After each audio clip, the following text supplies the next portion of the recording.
دوسری جانب national stadium Karachi کی اپ گریڈیشن کے کام کا آغاز کر دیا گیا ہے۔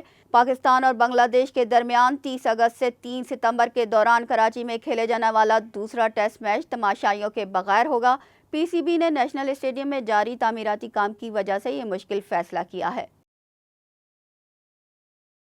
اس کے ساتھ ہی نیوز بلیٹن اپنے اختتام کو پہنچا۔ ہمیں دیجیے اجازت، اللہ نگہبان۔